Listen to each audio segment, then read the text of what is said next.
Hola a todos, bienvenidos a un nuevo episodio de Pato Shakespeare. Hoy tenemos una invitada especial, la señora Jane Austen, que nos acompaña porque vamos a hablar de una de sus novelas, la última de sus novelas en ser publicada, pero la primera que ella escribe, La Abadía de Northanger, es este libro que tengo acá.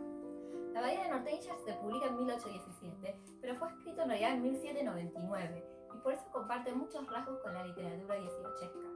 Como Jane es la primera invitada mujer que nosotros tenemos, me parecía importante que habláramos un poco sobre cómo era la situación de la mujer en su época.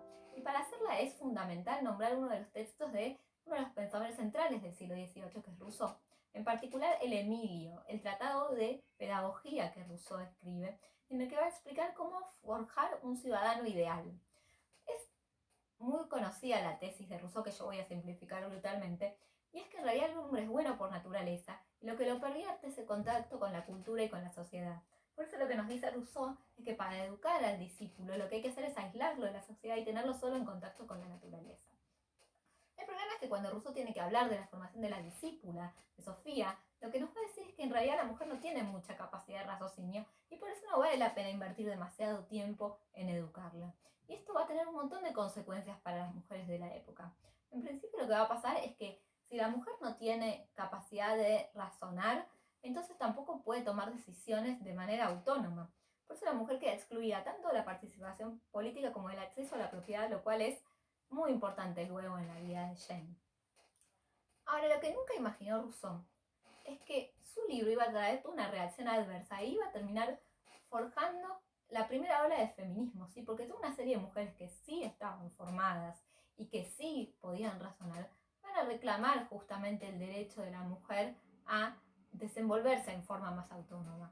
Una de estas primeras mujeres feministas va a ser Mary Wollstonecraft, que es conocida porque es la madre de otra escritora muy famosa, Mary Shelley, la autora de Frankenstein. En Una vindicación de los derechos de la mujer, que es un libro que se publica pocos años antes de la aparición de la Abadía de Northanger, lo que va a hacer Mary Wollstonecraft es un poco subvertir el razonamiento de Rousseau. Es decir, no es que la mujer es tonta y por eso no vale la pena educarla, sino que si la mujer parecía tonta, es por la educación, o más bien la no educación, que le daban los hombres. Entonces, el reclamo central de Mary Wollstonecraft es el derecho de la mujer a acceder a una educación propia, ¿sí? Ahora, cambiando un poco de tema, cuando hablamos de Jane Austen siempre aparecen mezcladas las palabras regencia o era georgiana. ¿De qué hablamos cuando mencionamos estos términos? Bueno, Jane nace en 1775 y muere en 1817. Esta época fue la era georgiana, básicamente porque sucedieron varios reyes, todos llamados George. Dentro de la era georgiana hay un subperíodo que se llama la regencia, justamente porque el tercer rey George se vuelve medio loquito, no puede gobernar solo y su hijo, el príncipe de Gales, va a tener que asumir el trono como regente. Entonces a todo este periodo se lo llama regencia y se suele extender, digamos, hasta el acceso al trono de la reina Victoria. Ahora, la regencia fue un periodo de esplendor de la cultura inglesa, las costumbres se vuelven más refinadas, ¿sí? Y todos empiezan a mirar a Inglaterra. Pero a la vez que fue una época de esplendor y de expansión, también va a ser una época muy convulsionada para Inglaterra. Podemos mencionar varios hechos históricos muy importantes. En primer lugar, la revolución industrial, que como dijimos trae cambios sociales muy grandes en Inglaterra. En principio la burguesía se empodera y al empoderarse lo que va a tratar de hacer es empezar a vincularse de manera más directa con la aristocracia y empiezan a surgir estos casamientos en los que hay una persona que aporta el apellido y la otra que aporta la fortuna, ¿sí? Esto aparece mucho en las novelas de Jane Austen, estos burgueses advenedizos, muy vulgares, que tratan de seducir a alguien de la aristocracia, como el señor Eaton, el párroco tan gracioso de Emma. Todas esas primas que quieren participar en fiestas de la aristocracia, pero son muy, muy, muy vulgares, tanto que nos hacen reír. Por otra parte, a nivel de la sociedad, podemos decir que Jane Austen participa del final de esa sociedad rural inglesa, en la cual existían estas pequeñas comunidades donde todos se conocían, todos sabían todo de todos, y la llegada de un nuevo habitante a un pueblo traía toda una revolución, como pasa por ejemplo en Orgullo y Prejuicio, cuando Bingley, este soltero tan codiciado y tan rico, llega y todas las jóvenes empiezan a tratar de conquistarlo. Además podemos decir que es un momento de bastante hipocresía, cuando no, en la cultura inglesa. ¿En qué sentido? Los ingleses empiezan a criticar, ¿sí?, desde el lugar de que ellos tenían una monarquía parlamentaria, los absolutismos del resto de Europa. Se prohíbe la esclavitud en Inglaterra. Pero al mismo tiempo que esto sucede, es también una época de expansión imperial, en la cual los ingleses van a conquistar de una manera muy sangrienta la India y va a haber un frecuente intercambio de esclavos, sobre todo llevados al Caribe, ¿sí? Para trabajar en las plantaciones de azúcar que los ingleses tenían. Así que por un lado se criticaba el absolutismo francés, pero por el otro lado lo que se hacía era no preguntarse demasiado de dónde provenían estas fortunas de los ingleses. Esto se ve con mucha relevancia en una de las novelas de Jane Austen, que es Mansfield Park. Digamos que además es una época bastante militarizada en Inglaterra, porque se participó primero en la Guerra de los 7 años, después en la Guerra de la Independencia de los Estados Unidos y después las batallas napoleónicas. La Revolución Francesa es algo que tiene una relevancia fundamental en la vida de Jane, por supuesto como de todas las personas, pero además que atraviesa su vida, en el sentido que Jane tenía una prima, Eliza, que estaba casada con un noble francés, que es condenado a muerte en la misma fecha que los reyes de Francia. Eliza huye hacia Inglaterra y ahí se va a refugiar en la casa de los Austen. Jane venía entonces de una familia de la aristocracia, pero una aristocracia que se llamaba gentry, que en realidad era la parte más pobre de la aristocracia, ¿sí? La que apenas tenía un poco de tierra. El padre de Jane era un párroco, pero aún así tenía parientes muy ricos y por eso se va a rodear un poco por la high society de Inglaterra. De hecho, entre todos los hermanos que tuvo Jane, uno fue adoptado por parientes sí muy ricos, porque era una costumbre de la época, así que un miembro de la familia que no tenía herederos podía adoptar a otro con menos suerte. Y este hermano Edward va a ser el que después se encargue de la manutención de Jane, su hermana y su madre. Jane y su hermana nunca se casaron, y acuérdense que la mujer no tenía acceso a la propiedad, por lo cual cuando el padre muere, ella y su hermana quedan desamparadas, la casa pasa a ser del hermano varón, ¿sí?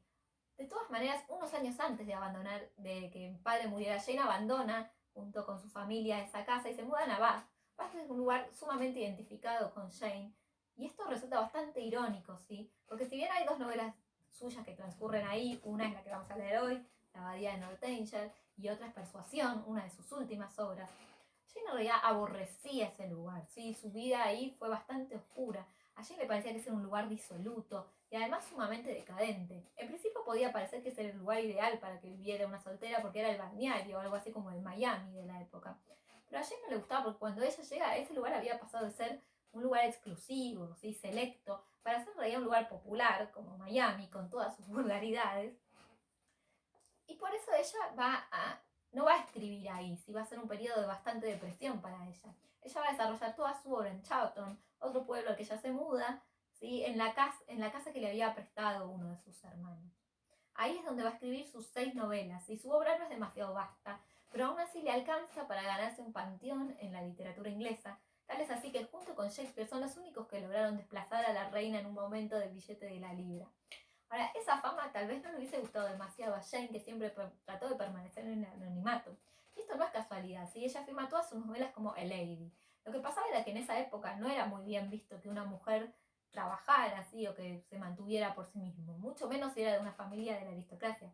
Por eso Jane siempre trató de presentar como un pasatiempo, ¿sí? Más dedicado a entretener a sus sobrinos que a otra cosa, su tarea de escritora.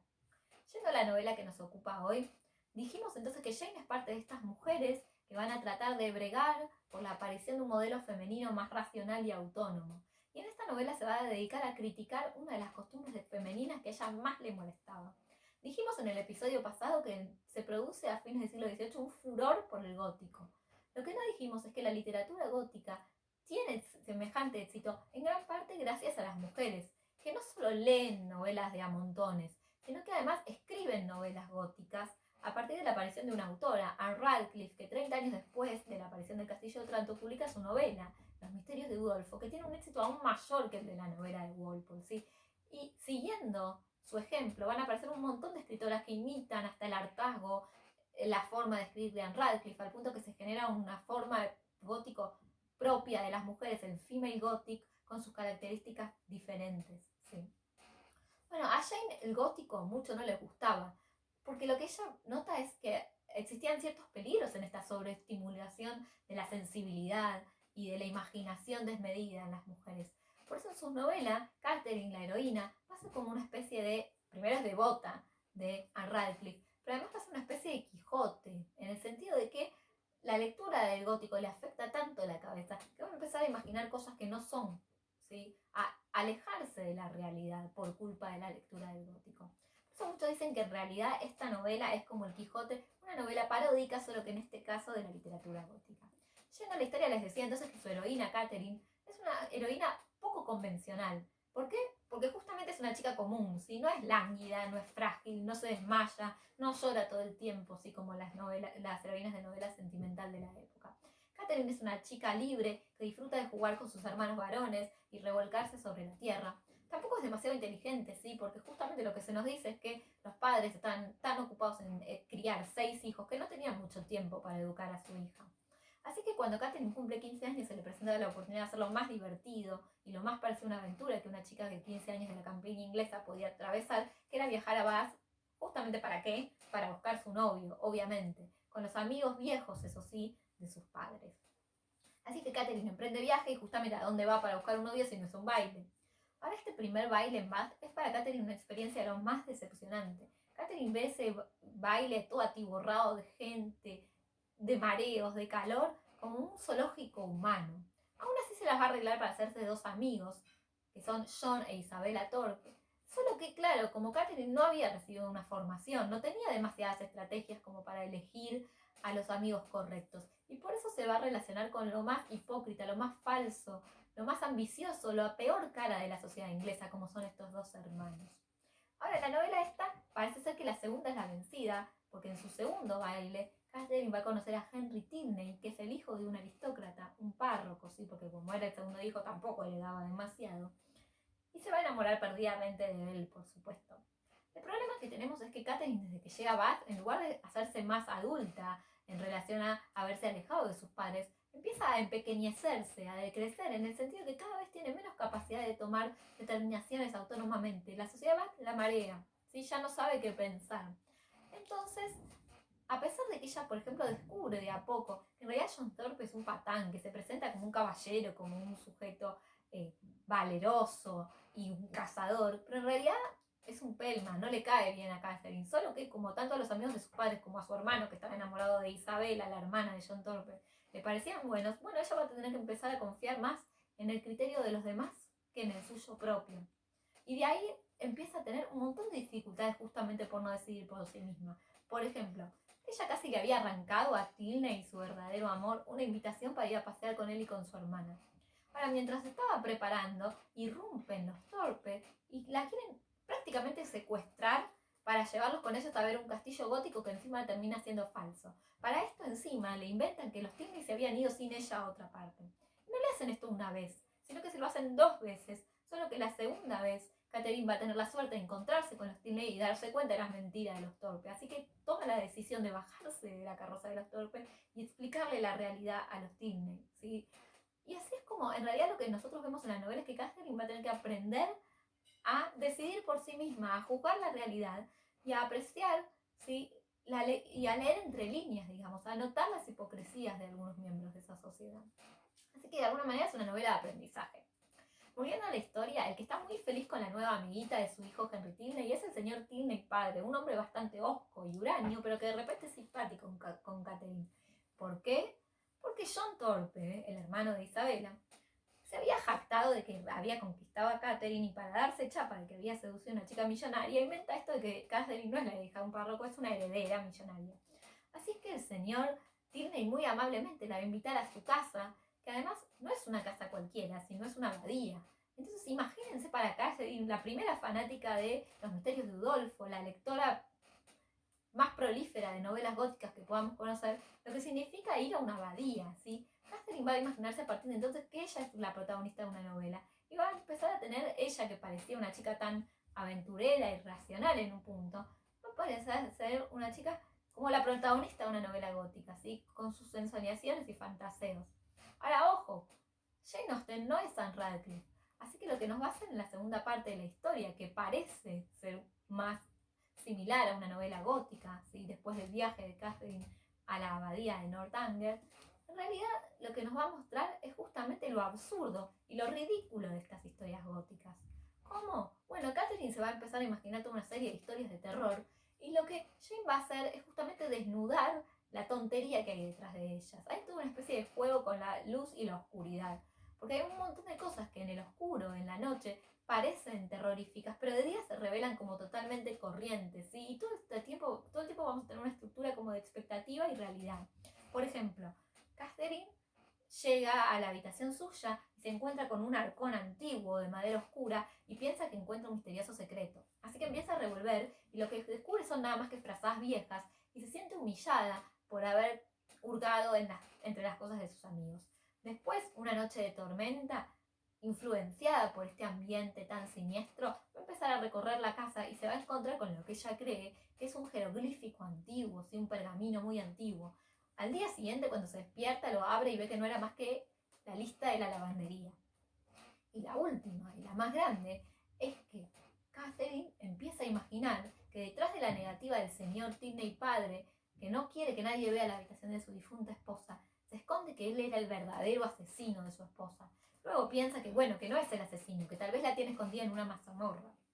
Ahora, el que descubre esto va a ser el Tilney hijo, sí, Henry, que va a poder hurgar en el pensamiento de Catherine y le va a desmentir todas esas historias. Le va a decir, ¿vos qué crees?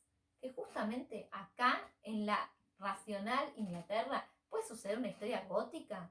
¿Sí? Eso está muy bien para España o para Italia, pero no para Inglaterra. Así que desmiente esta historia y Catherine se va a sentir humillada y va a tener que madurar de golpe y aprender a actuar como un ser humano adulto y racional. Ahora, hasta acá podríamos pensar entonces que La Abadía de Northanger es en realidad una antinovela gótica, que lo que trata de hacer es nada más combatir al género gótico. Lo que pasa es que el señor Tilney padre, si bien no había asesinado a su esposa, tenía muchos rasgos de villano gótico, sobre todo en la forma en la que él usaba su poder patriarcal, para oprimir a sus dos hijos, ¿sí? A su hijo varón y también a su hija mujer. Y no solo eso, sino que va a actuar como un villano gótico con Catherine. ¿Cuándo? Cuando descubra que Catherine no era ninguna heredera, que era nada más que la hija de un párroco. Así que, ¿qué es lo que va a hacer? La va a expulsar en la mitad de la noche y sometiéndola a cualquier peligro para una chica de 15 años en la ruta de ese entonces. No solo eso, sino que además va a humillar a su hijo, lo va a separar de su amor y también a su hija, que es la encargada de expulsar a su amiga de la casa. Así que Catherine va a tener que aprender entonces, ahora sí, a descubrir la hipocresía de la sociedad en manos del señor Tilney. Pero no todo es malo para nuestra heroína, porque ella también en ese momento se va a volver una mujer autosuficiente, que puede viajar ya no acompañada por chaperones y que además puede, ahora sí, valerse por sus propios medios para entender lo que sucede a su alrededor. Ahora, claro, las novelas de Jane Austen tienen que tener un final feliz. Por eso es que una vez que llega a su casa, el que tiene que madurar ahora es Henry Tilney, que se va a imponer y se va a enfrentar a su padre y va a ir a buscar a Catherine a su casa a kilómetros de distancia para proponerle matrimonio. Hasta acá podríamos pensar entonces que es una novela de amor con un final de cuento de hadas. Pero no es tan así, porque muy irónicamente lo que nos va a decir Jane es que en realidad el señor Tilney no se había enamorado de Catherine a primera vista como ella, sino que estaba tan agradecido por el amor que le demuestra de todas las maneras posibles Catherine, que al final se enamora también. Con lo cual, tenemos una mujer que ya no es una víctima, ¿sí? Ni que se la pasa huyendo de los demás, sino que al contrario se invierte la ecuación y ahora ella es la que persigue, la cazadora, y el hombre es su presa. Con lo cual tenemos una visión muy distinta a la visión de la mujer que nos podríamos encontrar en otras novelas. Eso fue todo por hoy, nos vemos en un próximo episodio con más de Pato Shakespeare. Chau, chau.